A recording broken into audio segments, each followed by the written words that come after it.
رسوله الكريم اما بعد فاعوذ بالله من الشيطان الرجيم بسم الله الرحمن الرحيم رب اشرح لي صدري ويسر لي امري واحلل عقدة من لساني يفقهوا قولي.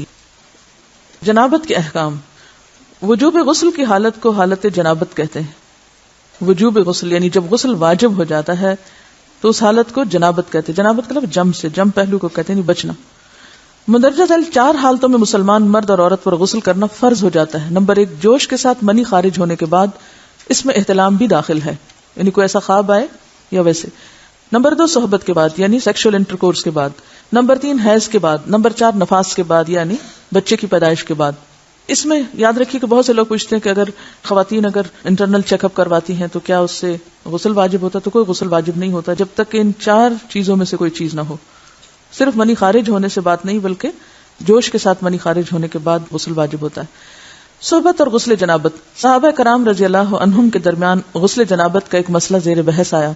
ایک گروہ کہتا تھا کہ غسل صرف دخول پہ فرض ہو جاتا ہے، انزال شرط نہیں، یعنی واٹر ڈسچارج جو ہے وہ ضروری نہیں.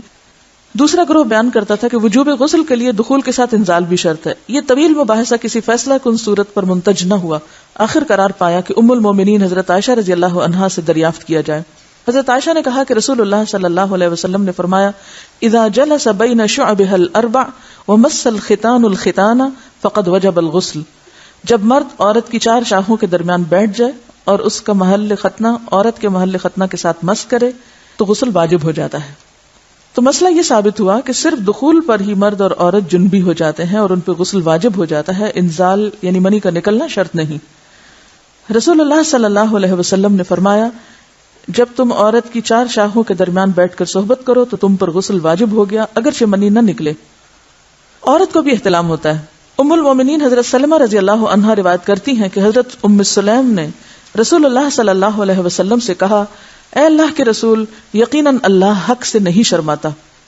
یعنی حق بات اور ایک ضروری بات جو ہے اس کو واضح کرنا ضروری ہوتا ہے، اور اس معاملے میں شرم سے کام نہیں لینا چاہیے، کہیں ایسا نہ ہو کہ انسان انجانے میں غلط کام کرتا رہے. تو یہ کہہ کر انہوں نے مسئلہ پوچھا، کیا عورت پر غسل ہے جبکہ اس کو احتلام ہو؟ آپ نے فرمایا ہاں، لیکن جب پانی کا نشان دیکھے یعنی منی دیکھے. اس پر حضرت ام سلمہ نے شرم سے منہ چھپا لیا اور عرض کیا، اے اللہ کے رسول، کیا عورت کو بھی احتلام ہوتا ہے؟ آپ نے فرمایا ہاں ہوتا ہے، تیرا داہنا ہاتھ خاک آلود ہو. یعنی ایک پیار کی ڈانٹ تھی. اور اس میں ہو سکتا ہے کہ مزاج کا فرق ہو، بعض خواتین کے ساتھ ایسا نہ ہو اور بعض کے ساتھ ایسا ہو، لیکن اس میں جو اصل چیز ہے وہ ایکسیسو واٹر ڈسچارج ہے. اس میں کہیں ایسا نہ ہو کہ لیکوریا وغیرہ کے ساتھ اس کو ریلیٹ کر دیا جائے. دونوں چیزوں میں فرق ہے. اور احتلام جو ہے وہ سوتے وقت ہوتا ہے، یعنی سو کر اٹھنے پر اگر انسان اپنے کپڑوں پر زیادہ ڈسچارج دیکھے، خواہ کوئی خواب یا کوئی فیلنگ یاد نہ بھی ہو، تو پھر غسل کرنا ضروری. معلوم ہوا کہ عورت یا مرد نیند سے اٹھ کر اگر تری یعنی نشان منی دیکھیں تو یہ احتلام کی علامت ہے، لہٰذا ان پر غسل کرنا فرض ہو جاتا ہے. اور اگر احتلام کی کیفیت انہیں یاد ہو لیکن نشان نہ پائیں، یعنی خواب یاد ہے لیکن کوئی سامنے علامت نہیں، تو غسل فرض نہیں ہوگا. ایسی صورت میں شک کی ضرورت نہیں ہے کہ نہیں وہ میں نے خواب دیکھا اور مجھے خواب بالکل صحیح یاد ہے تو مجھے نہانا چاہیے. نہیں، محض خواب پر نہیں نہایا جائے گا جب تک کہ فزیکلی کوئی ایسی چیز سامنے دیکھی نہ جائے. جنبی کے بالوں کا مسئلہ. حضرت ام سلمہ روایت کرتی ہیں کہ میں نے کہا، اے اللہ کے رسول صلی اللہ علیہ وسلم، میں اپنے سر کے بال خوب مضبوط گونتی ہوں، کیا میں انہیں غسل جنابت کے وقت کھولا کروں؟ آپ نے فرمایا، ان کا کھولنا ضروری نہیں، تیرے لیے یہی کافی ہے کہ 3 لپ پانی اپنے سر پر ڈالے، پھر اپنے سارے بدن پر پانی بہائے، پس تو پاک ہو جائے گی. یعنی بالوں کی جڑیں بھیگنا، سکن بھیگنا ضروری ہے، سارے بال کھولنا ضروری نہیں ہے. جنبی کے بالوں کا مسئلہ. حضرت عائشہ کو خبر ملی کہ حضرت عبداللہ ابن عمر عورتوں کو غسل جنابت کے لیے بال کھولنے کا حکم دیتے ہیں. فرمانے لگی، ابن عمر پر تعجب ہے، انہوں نے عورتوں کو تکلیف میں ڈال دیا، وہ انہیں سر منڈوانے کا حکم کیوں نہیں دے دیتے؟ یہ حضرت عائشہ کی ڈانٹ تھی. یعنی وہ یہ تو کہہ رہے کہ عورتیں بال کھول کھول کے نہائیں، تو وہ پھر سیدھا یہی کہیں کہ عورتیں بال منڈوا لیں. میں اور رسول اللہ صلی اللہ علیہ وسلم ایک ہی برتن میں غسل کرتے اور میں اپنے بال کھولے بغیر سر پر 3 چلو سے زیادہ پانی نہیں ڈالتی تھی. معلوم ہوا کہ غسل جنابت کے لیے بال کھولنے کی ضرورت نہیں، مگر یہ حکم صرف غسل جنابت کا ہے. غسل حیض کے لیے بالوں کا کھولنا ضروری ہے کیونکہ وہ مہینے میں 1 دفعہ. حضرت عائشہ سے روایت ہے کہ انہیں رسول اللہ صلی اللہ علیہ وسلم نے غسل حیض کے لیے فرمایا اپنے بال کھولو اور غسل کرو. اس میں آپ دیکھیے کہ دونوں چیزوں میں فرق کیوں ہے, دونوں کی نوعیت فرق ہے. اور حیض جو ہے وہ ایک نجاست کی کیفیت بھی ہے نا, قل هو اذى, تو اس کے بعد نہانا اور نہا کر خوشبو لگانا خاص طور پر اس کا سارا حکم آتا ہے. لیکن غسل جنابت میں نجاست کی وہ کیفیت نہیں ہے, یعنی حیض کا خون اور منی جو ہے ان دونوں کے حکم میں بھی فرق ہے. ٹھیک ہے نا. بعض علماء کے خیال میں جو منی ہے اٹ سیلف وہ ناپاک چیز نہیں ہے. اگر کسی کپڑے وغیرہ کو لگ گئی تو وہ کپڑا ناپاک نہیں, اگر اس کو خشک ہونے پر کھرچ کے صاف کر دیا جائے تو کپڑا صاف ہو جائے گا. لیکن خون حیض پر آپ صلی اللہ علیہ وسلم کیا فرمایا, چٹکیوں سے مل مل کے اس کو صاف کر کے دھوئے. تو ان دونوں میں بھی فرق ہے, لہٰذا ان دونوں کے بعد نہانے کے حکم میں بھی فرق ہے. ایک میں بال کھولے جائیں گے اور بال بھی دھوئے جائیں گے اور بالوں کی جڑیں بھی دھوئی جائیں گی, جبکہ دوسرے عام غسل جنابت میں بال کھولنا اور پورے بال دھونا شرط نہیں. بہت سی بچیاں ایسی جن کی شادی ہوتی ہے اور اس کے بعد انہیں ان مسائل کا پتہ نہیں ہوتا, یا تو وہ شرم کے مارے نہاتی نہیں, یا نہاتی ہیں تو پھر وہ پورے بال دھو کے سکھانے میں اور ان چیزوں میں اتنا وقت ضائع کر دیتی ہیں کہ پھر بعضوں کا شوہر کی نافرمانی اور آپس کے تعلقات میں ٹینشن, لوگوں کا خوف. تو اگر دین کا صحیح مسئلہ پتا ہو تو انسان ان تمام مشقتوں سے بچ جاتا ہے اور ایک نارمل روٹین کی لائف گزار سکتا ہے. اس میں کیا صرف 3 کپ پانی, 3 لپ پانی, یعنی 3 دفعہ کیوں کہ اگر ایک دفعہ ڈالنے سے پوری طرح نہیں بھیگا تو آپ یہ بھی کر سکتے ٹیپ کے آگے سر کر کے تو ساری اسکن جو ہے سر کی اس کو آپ گیلا کر لیں, پیچھے سے بال جو ہیں اگر لمبے ہیں تو ان کو ایک طرف کر دیں تاکہ پورے بال نہ دھونے پڑے, نہ سکھانے پڑے اور نہ خشک کرنے پڑے, اور باقی جسم پہ پانی بہا لیں.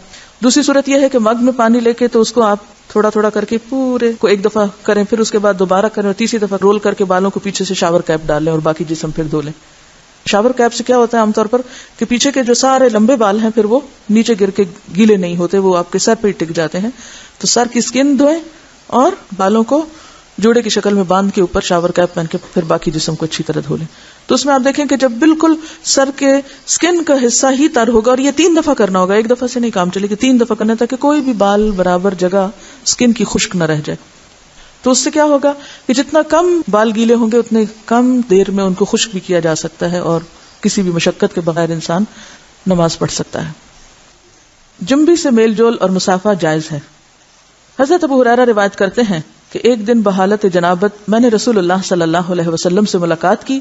آپ نے میرا ہاتھ پکڑا اور میں آپ کے ساتھ ہو لیا. آپ ایک جگہ بیٹھ گئے اور میں چپکے سے نکل گیا. گھر جا کر غسل کیا, پھر واپس آیا. آپ ابھی بیٹھے ہوئے تھے. آپ نے پوچھا, اے ابو ہریرہ تو کہاں گیا تھا؟ میں نے سارا حال کہہ سنایا تو آپ نے فرمایا, سبحان اللہ, تحقیق مومن ناپاک نہیں ہوتا. نبی صلی اللہ علیہ وسلم کا یہ فرمان کہ مومن ناپاک نہیں ہوتا, اس کا مطلب یہ ہے کہ مومن حقیقتاً نجس اور پلید نہیں ہوتا. جنابت حکمی نجاست ہے, حصی نہیں, یعنی نجاست کے حکم میں ہے لیکن بظاہر وہ کوئی ناپاک ہونے والی بات نہیں. یعنی شریعت نے مصلحت کی بنا پر ایک حالت میں حکماً اس پر غسل واجب کیا ہے, بس جنبی کے ساتھ ملنا جلنا, اٹھنا بیٹھنا, اختلاط, ارتباط, کھانا پینا سب جائز ہے. یہاں یہ بات یاد رہے کہ بعض اوقات ایسا بھی ہوتا ہے کہ انسان حالت جنابت میں ہوتا ہے, تو ہمارے ہاں تو اس میں اتنے زیادہ بچیوں کو ڈرایا جاتا ہے کہ ایک قدم بھی اٹھایا تو معلوم نہیں کیا قیامت آ جائے گی اور تم کمرے سے نکل ہی نہیں سکتے جب تک کہ پاک نہ ہو. تو بعض اوقات حالات کا تقاضا ایسا ہوتا ہے کہ جس میں انسان کو کچھ ضروری کام نپٹانے پڑتے ہیں. بعض اوقات جیسے بچوں کو اسکول چھوڑنا ہے یا ان کو ناشتہ بنا کے دینا یا کچھ, تو پھر 2 ایکسٹریم پہ لوگ چلے جاتے ہیں, یا تو پرواہ نہیں کرتے پاک ناپاک ہونے کی, یا یہ ہے کہ وہ اس چیز کو اتنا ایشو بنا لیتے ہیں کہ باقی سارے کام ان کے متاثر ہو کے رہ جاتے ہیں. تو اس چیز کو اپنی حدود میں رکھ کے لائٹلی لینا چاہیے. جو فریضہ ادا کرنا وہ کر لے اور باقی چیزیں جو ہیں ان کو ایشو نہ بنایا جائے.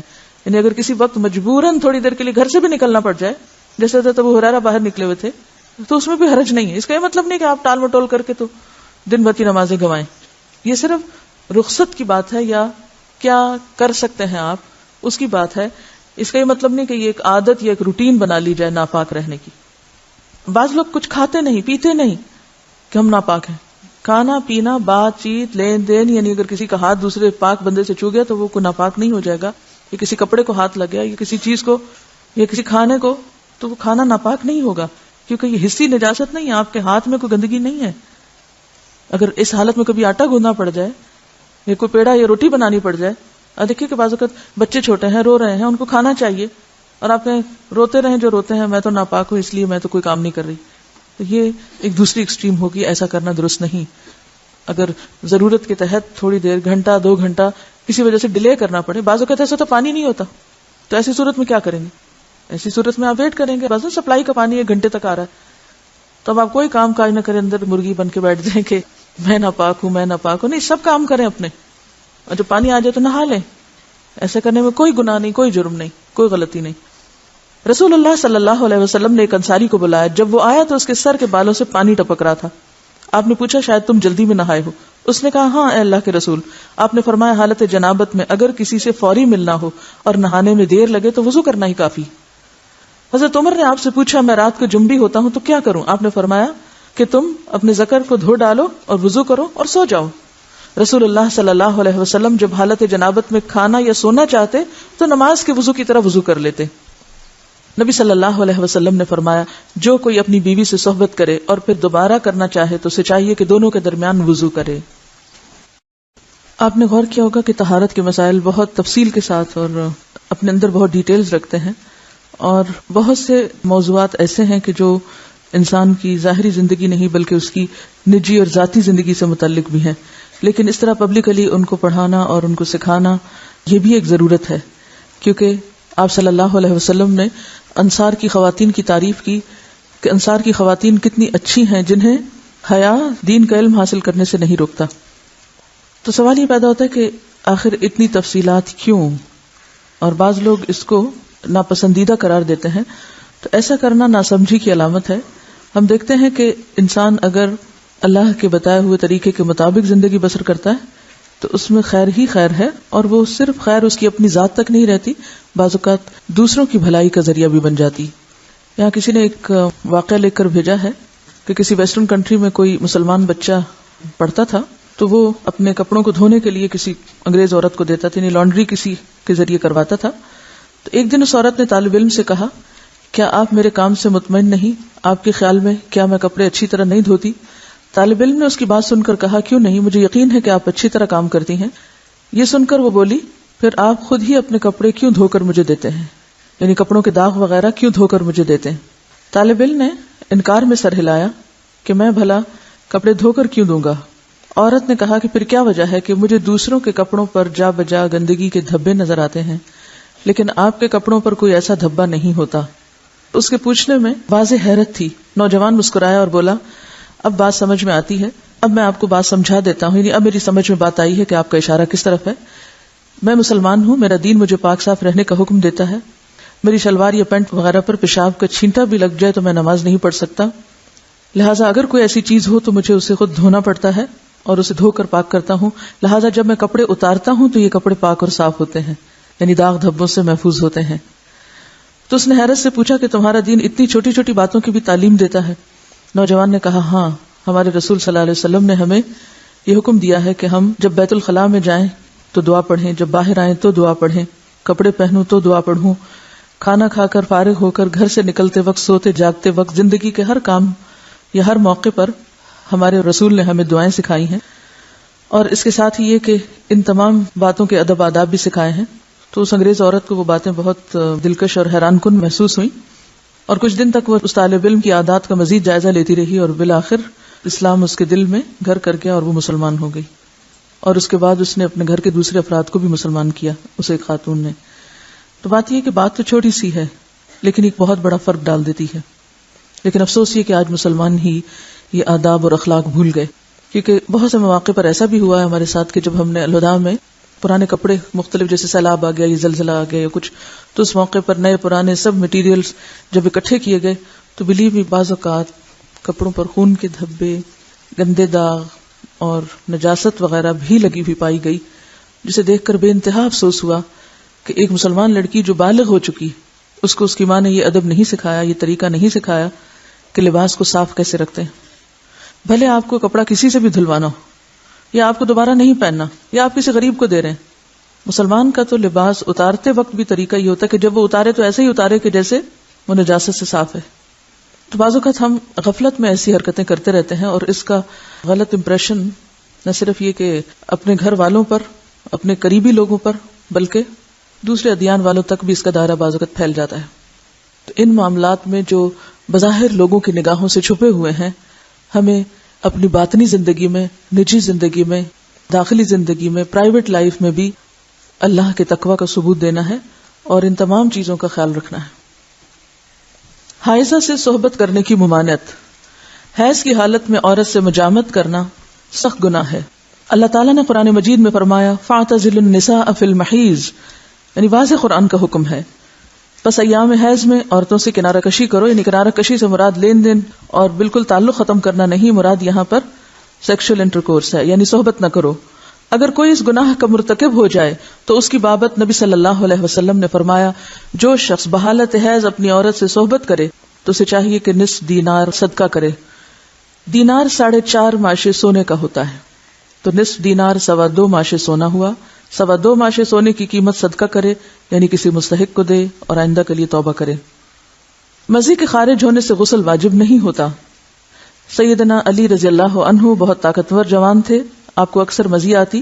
آپ کو مسئلہ معلوم نہ تھا،